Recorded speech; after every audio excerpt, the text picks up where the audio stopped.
आज की press conference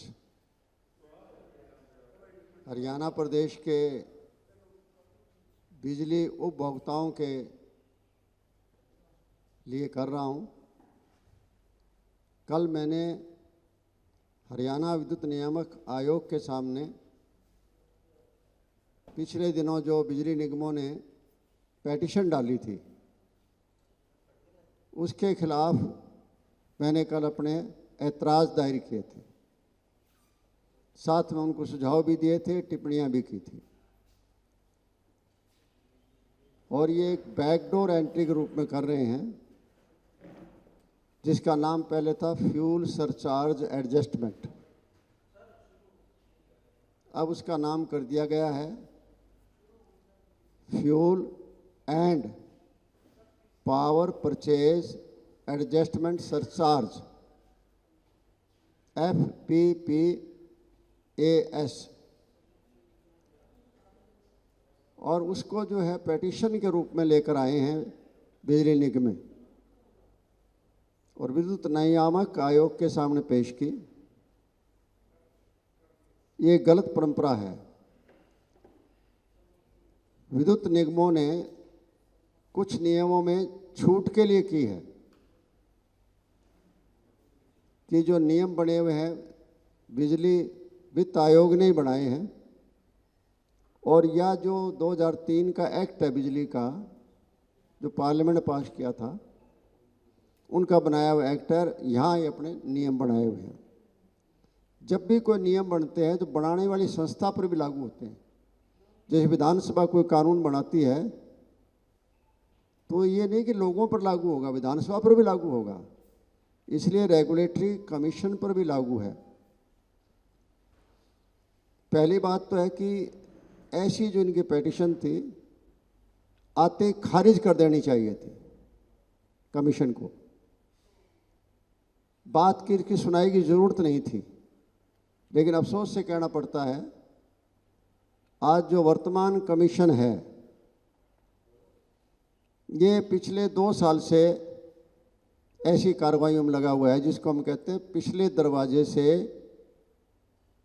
लोगों को महंगी बिजली देने का प्रयास है। देखिए, मैं देख रहा था 2004 और 5 का जब बिजली निगमों ने कमीशन के सामने सालाना जो है उनको कितने राजस्व की जरूरत पड़ेगी वो नए पैसे तक का मंजूर कर दिया था। कोई गैप नहीं छोड़ा था। जितना मांगा था उतना ही कमीशन ने दे दिया। उसके बावजूद वो टैरिफ का टाइम भी चला गया 24-25 का।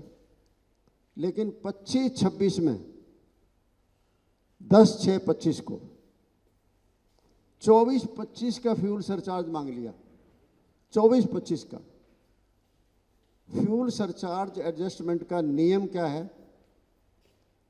नियम है 2 महीना, विद इन 2 मंथ आपको चार्ज लगाने पड़ेंगे। नहीं लगा पाओगे तो आपके फॉरफिट हो जाएंगे, आपके जब्त हो जाएंगे। जैसे फॉर एग्जांपल कि मई में आपने बिजली महंगी खरीद ली, जितने रेट आपके लिए अप्रूव किए थे कमीशन ने उससे फालतू रेट में खरीद ली। इसका मतलब ये नहीं है कि आपके निकम्मापन की वजह से खरीद ली और आपने शॉर्ट टर्म खरीद ली, जितना अपना अनुमान लगाया तो उससे ज़्यादा खरीदनी पड़ेगी बीच में, और वित्तीय कुप्रबंधन की वजह से खरीदनी पड़ेगी। उसके लिए कोई इजाज़त नहीं मिलती है। बाकायदा अच्छी रिच प्रूडेंस के बाद, साथ अच्छी स्क्रूटनी के बाद, अच्छी गहराई में जाने के बाद तब कोई जो है ना सरचार्ज मांगा जाता है और नियामक आयोग जो उसको मंजूर करता है। लेकिन वो बैकडोर से नहीं करेगा। जैसे मैंने बताया कि जून का अगर आपका फालतू आपने बिल आ रहा है खरीद का, तो जून के बाद जुलाई छोड़ दो, अगस्त के बिल में आपको देना पड़ेगा। अगर अगस्त के बिल में नहीं दिया तो आप वो नहीं ले सकते, वहीं आपका जब्त हो जाएगा वो फ्यूल सरचार्ज। और ये लेते हैं 1-1 साल के बाद का मांग रहे हैं। और आदत यूँ पड़ गई कि 25-26 में, जैसे मैंने बताया जून में 24-25 का इन्होंने मंजूर कर लिया था फिर से। और उसके लिए अब भी, इसीलिए अब भी जो इन्होंने निगमों ने मार्च में डाल दिया। और कब डाला? 28 मार्च को इस साल का टैरिफ आ गया, तो उससे पहले डाला है। तो कमीशन ने सोचा नहीं, निगमों ने सोचा नहीं। मंजूर करते टाइम कमीशन को सोचना चाहिए था कि कल तो तुमने टैरिफ दिया है और तुम्हारे टैरिफ आने से पहले इन्होंने एप्लीकेशन डाल दी थी सरचार्ज की। उस टैरिफ ऑर्डर में तो बहुत बहस होती है। हमारे जैसे उपभोक्ता आते हैं और लोग आते हैं, हर किस्म के उपभोक्ता आएंगे, इंडस्ट्रियल उपभोक्ता भी आएंगे, कॉमर्शियल भी आएंगे, डोमेस्टिक भी आएंगे, सारे आएंगे। उस टाइम तो आपने उस पर गौर नहीं की। उसका 28/3 को 2026 को आपने फैसला ही दे दिया कि अगला टैरिफ क्या होगा। पिछला बिना देखे दे दिया। और आज वो मांग रहे हैं 25-26 का मांग रहे हैं। पहले 24-25 का मिल गया था, अब इस साल 25-26 का मांग रहे हैं। भाई एक बार डिसाइड हो गया आपका टैरिफ। एक बार, एक साल में 2 बार आप टैरिफ नहीं ले सकते, कोई कानून नहीं है। इसीलिए तो कानून नहीं है तो नियमों में छूट चाह रहे हैं कि नियमों में छूट देके और हमें परमिशन दी जाए, क्योंकि आपने पिछली बार दे दी थी। हमारा ये कहना है कि निगम की गलतियां, निगम का संचालन ढीला होना और निगम के वजह से थेफ्ट बढ़ना, निगमों की वजह से 8200 करोड़ रुपए आज भी डिफॉल्टरी अमाउंट पड़ी है। निगम के आज करोड़ रुपए का कर्जा हो रहा है, जबकि कर्जा सरकार ने ले लिया था। 34,000 करोड़ पहले सरकार ले चुकी है और आज फिर आपका कर्जा बढ़ रहा है, आपके लॉसेज बढ़ रहे हैं। आपके देरी की जिम्मेदारी हमारी क्यों, वो भुगताए क्यों? और उसके लिए भी क्या करें? कैरिंग कॉस्ट के साथ दो हमें। कैरिंग कॉस्ट का मतलब ब्याज समेत दो। अरे ब्याज, तुम्हारा ब्याज हम क्यों भरेंगे? गलती तुमने की है, हमने थोड़ी की है, गलती की है। और 2025-26 का मैं बता दूं, वैसे भी टैरिफ शॉकिंग टैरिफ था। लोगों को बिजली का और फाइनेंशियल दोनों झटके लगे थे 25-26 को। तो हर उपभोक्ता पर 20% से लेकर 50-60% तक का भार बढ़ा था। और घरेलू कंज्यूमर के लिए, उपभोक्ता के लिए पहली बार फिक्स चार्जेस किए थे। उससे पहले हमेशा फिक्स चार्जेस व्यवसायी के होते थे और उद्योग पर होते थे, घरेलू उपभोक्ता पर नहीं होते थे। एक फिक्स चार्जेस 50 से लेकर 75 रुपये प्रति हॉर्स पावर के हिसाब से आपने शुरू कर दिए थे। और इंडस्ट्रीज के ऊपर जहाँ 165 होते थे, आपने 290 कर दिए। जबकि दिल्ली और राजस्थान के अंदर जो है, आप देखेंगे तो दिल्ली में 125 रुपये फिक्स चार्जेज हैं, हमारे यहाँ 290। राजस्थान में 160 हैं, हमारे यहाँ 290 है। हमारी इंडस्ट्री यहाँ कैसे रह जाएगी हरियाणा में? दोनों की बॉर्डर हमारे साथ लगती है, राजस्थान की बॉर्डर भी है और दिल्ली की बॉर्डर तो है ही है। मतलब आपका जो खास करके ट्रेडिशनल इंडस्ट्री है, ज़्यादा पावर कंज्यूम वही करती है, आईटी सेक्टर इतना करता नहीं कंज्यूम। और मैन पावर भी वही ज़्यादा जरूरत पड़ती है, ज़्यादा लोग एम्प्लॉयमेंट वही मिलती है उनको। मतलब आप उस फैक्ट्रियों को बंद कराना चाहते हो और उपभोक्ता को अपना बिजली से दूर करना चाहते हो। अरे भाई, आप क्यों नहीं डिफॉल्टिंग अमाउंट चार्ज करें वापस? लो, आप कौन रोकता आपको? वो झटका लगा था तब तो ये इनको एफएसए नहीं लगाया। और उस झटका लगाने के बावजूद जब सरकार, कमीशन ने 3262 करोड़ रुपए उनको दे दिए थे 25-26 में, आज फिर आप किस चीज़ के मांग रहे हो? 26-27 में आगे 25-26 के कैसे मांग रहे हो आप? मतलब कोई स्क्रूटनी नहीं है, कोई आपका सिस्टम नहीं है, कोई आपने सोचा नहीं, एकदम आपने मांगना शुरू कर दिया। तो मैं तो कहता हूँ कमीशन को मैंने ये कहा है, जो फाइलिंग की है, ऑब्जेक्शन फाइल किए हैं, इसको तुरंत जो है ना रिजेक्ट किया जाए इनकी पेटिशन को। 14 तारीख निश्चित हुई है सुनवाई के लिए। उस दिन मैं आऊँगा और सुनवाई के टाइम जो है मैं पूरे और तथ्य लेकर आऊँगा काफ़ी तथ्य तो मैंने फाइलिंग में दिए हैं। मैंने सुप्रीम कोर्ट के ऑर्डर भी दिए हैं, मैंने सेंट्रल इलेक्ट्रिसिटी रेगुलेटरी कमीशन के भी दिए हैं, एप्टेल के भी मैंने दिए उदाहरण दिए हैं कि ये फैसले आए हुए हैं जिनमें उन्होंने मना किया हुआ है कि आप केवल मात्र आपने बिजली महंगी खरीद ली तो इसलिए उपभोक्ताओं से आप ले लो। ये नहीं है। आप प्रॉपर स्क्रूटनी के साथ, प्रॉपर प्रूडेंस के साथ, प्रॉपर सोच के साथ फिर कोई मांगोगे। कोई आपातकालीन स्थिति आ गई भाई, कोई आपका कोई जैसे है ना, कोई थर्मल प्लांट आपके बैठ गए, ठप हो गए, वरना फिर इन पर विश्वास कौन करेगा जिन नियमों पर।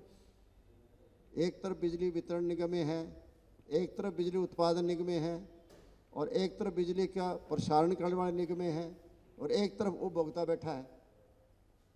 केवल मात्र आप उन निगमों का इंटरेस्ट वॉच करेंगे तो उपभोक्ता का कौन वॉच करेगा। एक दिन ऐसा आएगा कि नियमों में लोगों का विश्वास ही उठ जाएगा, और वो उठ गया तो बहुत खतरनाक होगा। खैर ये केवल हरियाणा में हो रहा है, क्यों हो रहा है पता नहीं। खैर कोई 22-23 से लगातार एफएस से, और वो भी 47 पैसे। इस साल के लिए कोई एफएस से क्या नोटिफिकेशन नहीं हुआ है। इनके सेल सर्कुलर जारी होते हैं, तो मैंने मेरा ही बिल देखा है, अभी 28/4 तक का बिल आया है। 28/4 तक का मतलब है 26-27 के भी 28 दिन शामिल हो गए हैं। 47 पहले एफएस से जोड़ा हुआ है, इसका मतलब पिछला एफएस से भी ले रहे हो और ये नया एफएस से भी मांग रहे हो। डबल एफएस से कैसे लोगे आप। और आपने सेल सर्कुलर जारी नहीं किया, उसके बावजूद आप उसको कंटिन्यू कर रहे हो, आपको कोई अधिकार नहीं है। इसका मतलब फिर तो कमीशन जो है ना, केवल मात्र निगमों के लिए रह गया है, उपभोक्ता के लिए नहीं रहा है। मैं विश्वास दिलाता हूं उपभोक्ताओं को कि 14 तारीख को जो मैं पेश होऊंगा इनके सामने, अगर आपके सामने भी कोई कठिनाई आती है तो मुझे कभी भी कोई भेज सकता है, अदरवाइज मैं पूरा खड़काऊंगा और पूरा मेरा प्रयास रहेगा कि इसको इस बार रद्द करवाएंगे। क्योंकि पिछली बार इन्होंने क्या किया था, बिना सुनवाई किया था। मैं बता रहा था आपको, जो तारीख थी 10/6/25, एफएसए लगा दिया। मैं जहां एफएसए का शब्द यूज कर रहा हूं वहां FPPAS वो लगा दिया उन्होंने। कोई नोटिफिकेशन जारी नहीं किया, कोई पब्लिक नोटिस नहीं दिया। शुक्र है इस बार तो पब्लिक नोटिस दे दिया, लेकिन दिया जो उस दिन जिस दिन मैंने पढ़ा है, मुझे किसी रिटायर्ड आदमी ने भेजा था, उस दिन वेबसाइट पर इनके जो था ना वो नहीं था पेटिशन, और बाद में डाला पेटिशन तो 4 लाइनें ये थी कि इस तारीख को फाइल करने ऑब्जेक्शन और इस तारीख को सुनवाई होगी, बस 2 ही चीज़ें। और दोनों निगमों के अलग अलग है, हमेशा टैरिफ एक जैसा रहा है, इनमें तो अलग अलग मांग रही है दोनों निगम, अलग अलग तारीख दे रहे हैं, अलग अलग सुनवाई होंगी। उत्तरी की अलग होगी, दक्षिणी की अलग होगी। हमें बांट दिया, मैं उत्तरी में आ गया हूँ, दक्षिण में आ गया हूँ, लेकिन मेरी तरफ से जो दक्षिण में होगा वो उत्तरी में लागू करवाएंगे। मैं सबके लिए हूँ, कोई एक के लिए हूँ, स्टेट के लिए हूँ। कमीशन भी स्टेट के लिए बना था, लेकिन क्योंकि कंपनियां 2 कर दी तो क्या दोनों का टैरिफ अलग अलग करेगा कमीशन। बस नई नई कमीशन जो प्लानिंग बना रहा है, नई नई ऐसी चीज़ों को स्थापित कर रहा है जो कि स्टेट के हित में नहीं है, और गवर्नमेंट है कि चुप बैठी है। अदरवाइज नियम होता है कि बार बार गवर्नमेंट, चीफ मिनिस्टर बैठा हुआ राजनीतिक लाभ उठाने के लिए वहीं से घोषणा कर देता है असेंबली में कि हम इतने इन उपभोक्ताओं को इस रेट पर बिजली देंगे। हु आर यू, आप कौन है भाई। आपने अगर ये कहा है कि ये होगा तो उसके बदले में जो लॉस होगा उसकी सब्सिडी दो।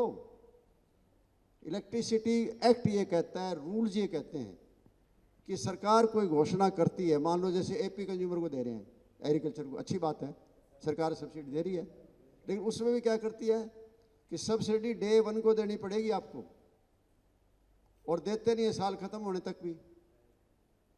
उसके खर्चे का ब्याज कौन दे रहा है, वो लोन ले रही है कंपनियां, और ब्याज हम दे रहे हैं। सरकार की लेट का ब्याज हम क्यों दें, लेकिन हो रहा है। सरकार को कोई परवाह नहीं है अपना। सरकार जो भी रियायत घोषणा करेगी, सरकार को उसके बदले में सब्सिडी देनी पड़ेगी। हम तो कहते हैं सबकी रियायत कर दो, ठीक है, सब्सिडी दे दो। वो बेचारे ईमानदार उपभोक्ता हैं, उन पर क्यों बोझ डाल रहे हो। और आपकी हिम्मत ही नहीं है कि आप ये करीबन करीबन 8200 करोड़ बकाया पड़ा है डिफॉल्टर अमाउंट 22 लाख लोगों की। सारे 84 लाख तो हैं, उनमें 22 लाख लोगों का डिफॉल्टिंग अमाउंट है।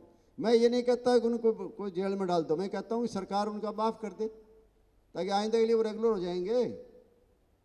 सरकार भी इसके लिए सब्सिडी दे दे, पैसा दे दे, सरकार पेमेंट कर दे ताकि दूसरे उपभोक्ताओं पर बोझ भी नहीं रहेगा और वो उपभोक्ता आगे ईमानदारी से करना भी शुरू कर दे। शायद अब क्योंकि इतना बोझ हो गया है इसलिए शायद वो पेमेंट नहीं कर पा रहे हैं।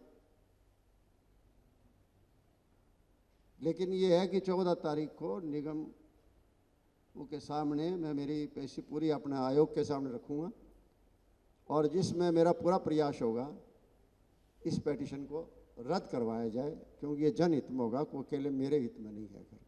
और इंडियन नेशनल लोकदल हमेशा जनहित के काम करता है। मैं एक प्रश्न भी उठाता हूँ यहाँ, एक तरफ जहाँ 37 MLA कांग्रेस के हैं, 37 तो नहीं बचे अभी, 28 हैं, सॉरी 28 हैं उनके, और दूसरी तरफ बीजेपी के भी मैं कहता हूँ कि चलो कुछ मंत्री बन गए, बाकी MLA तो हैं, लेकिन मंत्री बन गए, क्या वो जनहित के लिए नहीं है? पहले MLA फिर वो मंत्री हैं।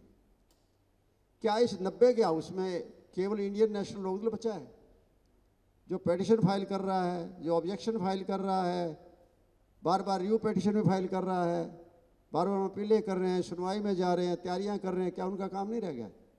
इसका विपक्ष का काम उन्होंने छोड़ दिया है। हमेशा सरकार को बेल आउट करते हैं। मैं तो बहुत अफसोस होता है, इस बार पिछली बार जो सेशन हुआ था कितना इंपॉर्टेंट बात थी। अरे आपके तो खिलाफ बिल लेके आ रहे हैं कंडम करने के लिए आपको, और आप ही बाहर बैठे हो, केवल हमारे दोनों MLA वो आपका बचाव करने की कोशिश कर रहे हैं विपक्ष का। भाई सीधी सी बात है, ये नारी अभिनंदन बिल है क्या? ये नारी के तो खिलाफ बिल है, क्योंकि 2023 में अमेंडमेंट आ गई। कौन रोकता है जी? उसी तो लागू कर देते चाहे। आज आप कह रहे हो कि 2023 वाला जो है ना लागू कराना चाहते हैं, जनगणना 2011 कराना चाहते हैं। कैसे होगा जी? और कहते विपक्ष जो है ना वो नारी के खिलाफ है, महिला के खिलाफ है। अरे भैया कैसे खिलाफ है? विपक्ष की मदद से तो आपने पास किया है। विपक्ष तो इस बात के खिलाफ है कि आज आप जो है ना इसके अंदर राजनीतिक फ़ायदा उठाने के लिए आप अब इसको जो है 2011 के जनगणना से लागू करना चाहते हो। अब जो अनाउंसमेंट हुई, अमेंडमेंट हुआ है, उसमें जातीय जनगणना की हुई है। इससे पहले जातीय जनगणना कभी नहीं हुई। तो आप जो लाभ देना चाह रहे हैं उससे आप लाभ से क्यों उसको वंचित कर रहे हो? इसलिए जब अपोजिशन, मतलब इसका मतलब आप अपोजिशन की बात सुनना ही नहीं चाहते। अपोजिशन का सवाल आपको पसंद ही नहीं है। ये तो हेकड़ी है ना, तानाशाही है कि हमारा बिल फेल हो गया तो अभी मोदी जी की बेइज्जती होगी। ये नहीं है कि बीजेपी सरकार की बेइज्जती होगी, मोदी जी की बेइज्जती होगी। पहली बार हुआ है मोदी जी की सरकार में ये बिल गिरा है, तो गिरा है तो भैया जो जनता के हित में नहीं होगा वो तो गिरेगा। जिस दिन में अपोजिशन इकट्ठी होगी उस दिन गिरेगा।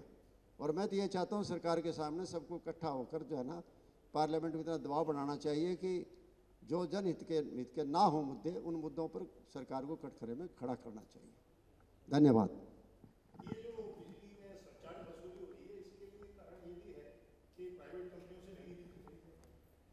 देखिए मैं बता रहा हूँ, ठीक आपने सवाल किया। दुर्भाग्य हरियाणा प्रदेश का, जब से ये बीजेपी सरकार आई है 1 यूनिट का भी उत्पादन नहीं हुआ है।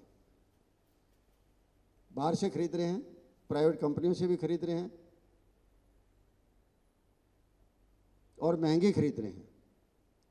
और बाहर की स्टेट से खरीदोगे आप तो इसके ऊपर एक व्हीलिंग चार्ज होता है, वो भी लगता है।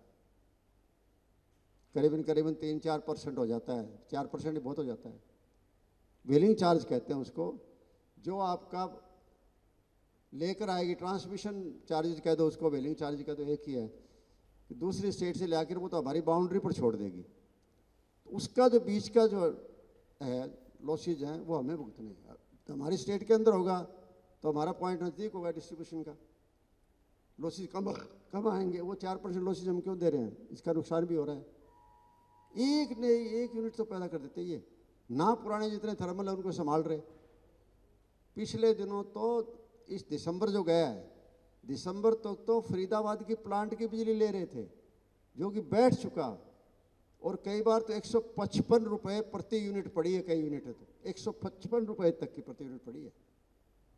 अब इस दिसंबर में जब मैंने इनको खड़काया ना, जनवरी में यहाँ आया था रेगुलेटरी कमीशन सामने, तब इन्होंने जो है ना 31 दिसंबर को इन्होंने फिर बंद कर दी कि अब नहीं खरीद, अब नहीं लेंगे यहाँ से। अरे मैंने कहा इतनी महंगी पड़ गई, कमीशन क्या कहे कि आपने इनकी तरफ नहीं देखना, अपने थर्मलों की तरफ। मैं ही क्यों देखूँ अकेला? सरकार देखे, निगमें देखें, इनके बस की बात नहीं है तो बंद कर दे। तो कहने लगे इस तरह से बंद हो जाएंगे, वो फिर 100 बट हो जाए बंद, हमारे क्या लेता, हमारे पर क्यों नुकसान कर रहे हो? कमीशन मेरे से पूछता है कि बंद हो गई तो ये मेरी जिम्मेदारी थोड़ी है यारो, मैं तो बिजली खरीद रहा हूँ उससे और पेमेंट दे रहा हूँ। अब फिर एक और बताऊँ, अब ये दे रहे हैं कि ग्रीन एनर्जी देंगे, कि बहुत मुद्दे से मुद्दा निकलता है। ग्रीन एनर्जी है आपकी सोलर एनर्जी, लेकिन सोलर में भी फिक्स चार्ज लगा दिया। जैसे आपने बिजली उत्पादन किया सोलर से, जरूरत जितनी थी आपको वो रख लिया आपने, बाकी आपने बेच दी, दे दी। किसको दे दी? निगमों को दे दी, जो बिजली उत्पादन निगम है उसको चली गई। आपने मान लो कि 200 यूनिट पैदा की और 400 यूनिट आपने दे दी, इसका मतलब 200 यूनिट आपने एक्सपोर्ट फालतू करी है। उसके बदले मिलना चाहिए पैसा, उसके ऊपर फिक्स चार्ज लगा दिया। भाई मैं यारो सूरज से बिजली ले रहा हूँ और उसका फिक्स चार्ज भी मेरे पर लगाओगे, मेरा बिल तो नील होना चाहिए ना। कहते ही हो कि फ्री, कितनी ऐड आती है फ्री की? फ्री नहीं है। अगर जितने भी आपने बिजली पावर जो आपके सैंक्शन करा रखे, लोड करा रखा है, उस सैंक्शन लोड के ऊपर जो है ना आपके फिक्स चार्जेज हैं। घरेलू है तो 50 और 75 के है, कॉमर्शियल है 290 रुपये उसके भी हैं, सोलर वाले के भी हैं।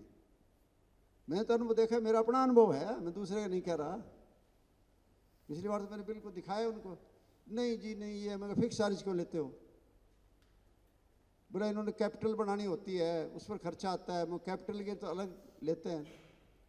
जब रेगुलेटरी कमीशन आता है और आप टैरिफ के लिए अप्लाई करते हो, वो खर्चे अलग जोड़ते हो, वो जोड़ने के बाद फिक्स चार्ज के नाम और बदल डबल चार्ज, हर चीज़ में डबल चार्ज हो रहे हैं। ये केवल मात्र कमीशन की कमजोरियों की वजह से हो रहा है और सरकार की कमजोरी की वजह से हो रहा है। सरकार जनहित में काम नहीं कर रही है।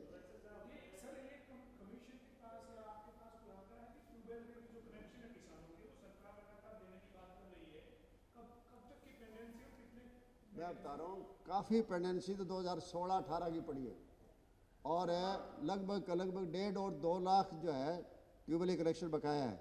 और अब इन्होंने एक और घोषणा कर दी मुख्यमंत्री जी ने, पब्लिसिटी लेने के लिए एग्रीकल्चर के लिए अलग कॉरपोरेशन होगी। अलग तो यूनिवर्सिटियाँ बढ़ा दी ना आपने, 5 यूनिवर्सिटियों की 22 कर दी। हाँ चलिए, वो 22 वाइस चांसलर हो गए, 22 उनके ऊपर जो रजिस्ट्रार हो गए, 22 का हमला हो गया। तो ये हमला एक और आ जाएगा, एक एमडी और आ जाएगा, उसके साथ 3 डायरेक्टर और आ जाएंगे, कितना खर्चा बढ़ेगा?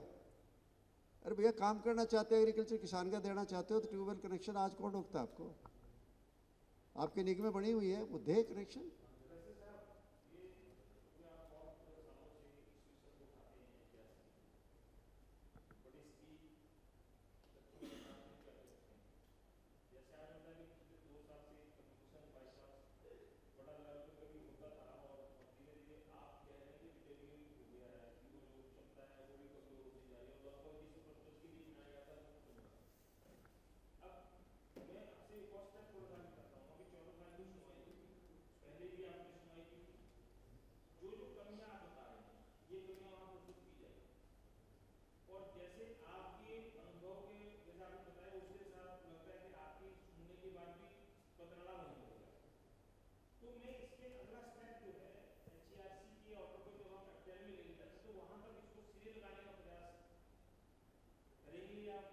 ऐसा है, मैं ऐसा बताऊं, आपने दीवान साहब अच्छा सवाल पूछा है, लेकिन एक बार मैंने किया था। इसके बाद क्या होता है, रिव्यू पेटिशन डालना होता है। अगर आप कमीशन में रिव्यू पेटिशन डालते हो तो आपको 1 लाख रुपए आप खुद को डिपॉजिट कराना पड़ेगा, 1 लाख रुपए। और अगर आप सेंट्रल इलेक्ट्रिसिटी रेगुलेटरी कमीशन के सामने इसके खिलाफ डालना चाहते हो या एपेलेट में डालना चाहते हो दिल्ली, उसके लिए 5 लाख। और फिर संपत सिंह को उद्योगपति तो है नहीं कि अपनी तारीख निकलवा लेगा, वो तारीख भी अपनी मनमर्जी से निकालते हैं, कई बार हो सकता है 2 साल ना निकाले। मैंने देख लिया एक्सपीरियंस, में कर चुका। पहले एक बार मैंने एपटेल के सामने भी कोशिश करी थी, 1 कुंटल कागज इकट्ठे करने पड़े थे। मेरे 2 पियत इसी काम पर लगे रहे, हिसार और दिल्ली के बीच में, हिसार और दिल्ली के बीच में।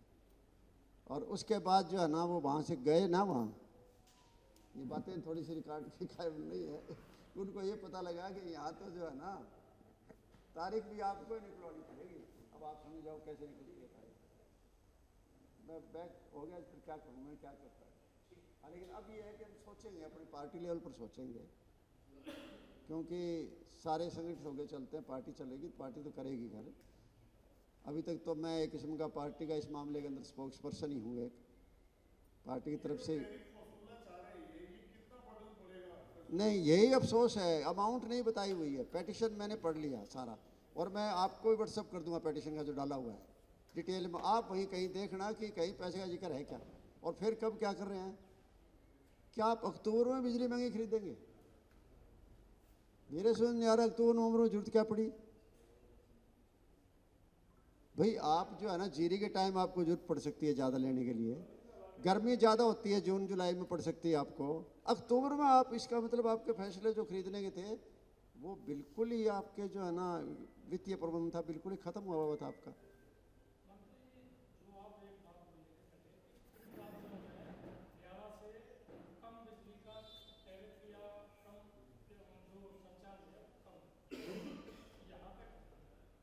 यहाँ पे ज़्यादा है ना, वही तो कर रहा हूँ आपको। मैंने आपको जैसे फिक्स चार्ज का बताया था, फिक्स चार्ज का एग्जाम्पल मैंने आपका दिया था कि फिक्स चार्ज हमारे पहले जो है 165 रुपये थे, और अब जो है 290 रुपये हो गए। और मैंने राजस्थान का, दिल्ली का एग्जाम्पल दिया था आपको कि वो दिल्ली में 125 रुपये हैं और राजस्थान में 160 रुपये हैं।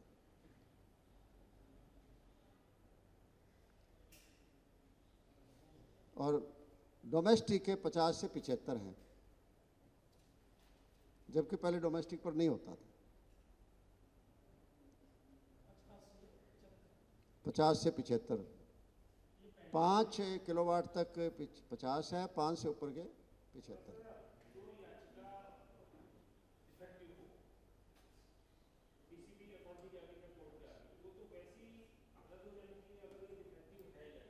बिल्कुल है, ये बहुत बार जमान साहब बहुत बार रद्द हुआ है। मैंने एग्जाम्पल दिए हैं उसके अंदर, 4 एग्जाम्पल तो मैंने दिए हैं। जिस दिन मैं रेगुलेटरी कमीशन के सामने आऊँगा, आप अगर किसी के पास टाइम होता आना, कम से कम 20 एग्जाम्पल दूंगा जो सेंट्रल इलेक्ट्रिसिटी रेगुलेटरी कमीशन ने रद्द किए हैं, जो एपटेल ने रद्द किए हैं, जो सुप्रीम कोर्ट ने भी रद्द किए हैं। सुप्रीम कोर्ट ने भी रद्द किए हैं।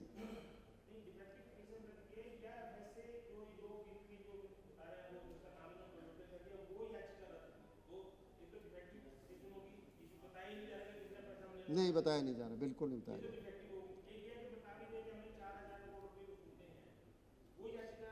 नहीं बता रहे, नहीं बता रहे कि कितना असर पड़ेगा, कितना असर पड़ेगा नहीं बता रहे। और मैंने कहा कि सबसे ज़्यादा टैरिफ के ऑर्डर जो था ना वो 25-26 का था, दुखदाई।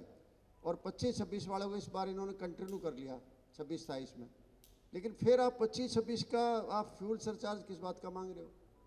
एक बार टैरिफ के टाइम सारी बातें डिस्कशन हो रही कमीशन के सामने, हम लोग भी गए और साथी भी आए, सभी उपभोक्ता आए थे, और एक तरफ कमीशन था, एक तरफ कमेटी निगमें थी।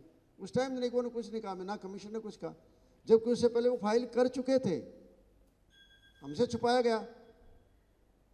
अदरवाइज हम भी बोलते कुछ कहते, लेकिन नहीं, कमीशन के ऑर्डर आने से पहले वो अप्लाई कर चुके थे पेटिशन। अब देखिए कितनी डिक्टेटरशिप है, इसका निगमों की चलेगी। Thank you.